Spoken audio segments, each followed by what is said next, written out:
Après notre escapade en véhicule autonome Drive4You Valeo, il est temps pour nous de vous présenter une autre technologie, Drive4You Remote, la capacité via un opérateur externe de prendre la main sur un véhicule autonome. Pensez par exemple, cas d'usage, le véhicule autonome se retrouve dans une zone de chantier, il ne sait plus quoi faire, et bien à charge d'un opérateur à distance de prendre la main. On va commencer la démo. You can start.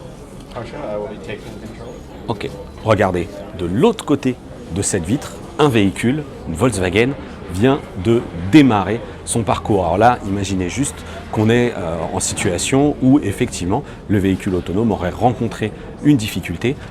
La personne qui est à l'intérieur de ce véhicule Volkswagen, eh bien, comme vous pouvez le voir à l'image, elle ne fait rien, elle ne touche à rien. C'est notre opérateur ici à distance qui, grâce à ce volant et le jeu de pédalier qu'il a au niveau du sol, eh bien, a pris complètement le contrôle.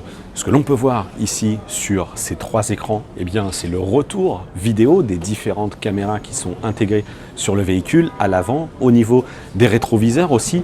Et on a d'ailleurs un retour vidéo des systèmes de caméras de parking.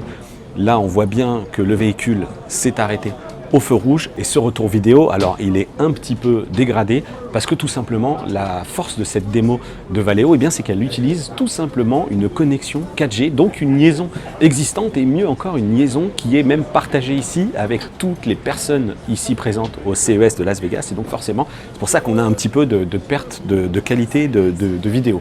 L'objectif c'est évidemment d'avoir un système comme celui-ci avec la 5G pour avoir un temps de latence encore plus court. Ici on nous annonce qu'on est sur quelque chose proche des 400-500 millisecondes, donc c'est pas énorme. On voit bien quand même qu'il n'y a pas de difficulté ici sur ce parking. Visiblement, notre opérateur peut tout à fait manœuvrer le véhicule. À noter bien évidemment que tous les capteurs, senseurs, lidar, etc. qui sont présents sur le véhicule à l'extérieur du parking, eh bien, sont prioritaires sur toutes les commandes de l'opérateur. Si jamais une personne traverse devant de manière inopinée, eh bien, les systèmes de freinage d'urgence interviendront si jamais il y a un obstacle impossible pour l'opérateur de crasher le véhicule.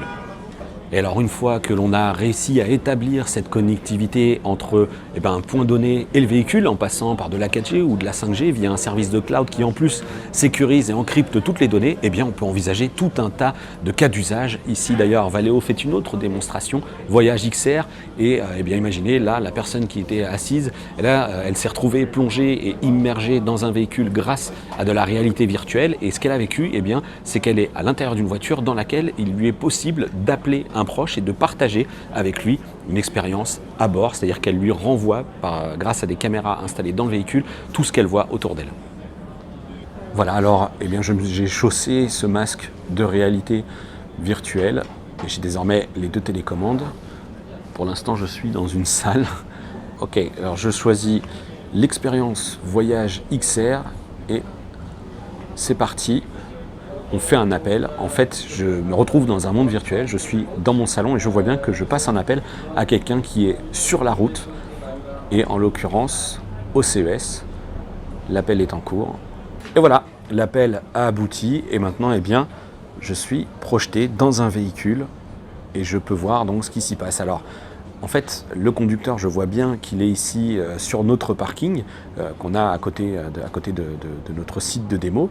Et c'est un avatar qui est représenté, ce n'est pas une personne réelle. Ça, c'est pour des raisons techniques, confidentielles aussi, mais là, technique en l'occurrence, parce que la connectivité ne permet pas d'avoir un gros débit pour l'instant et que l'avatar est plus simple, plus léger à modéliser, parce que Valeo n'envoie qu'un squelette qui est ensuite habillé donc de cet avatar.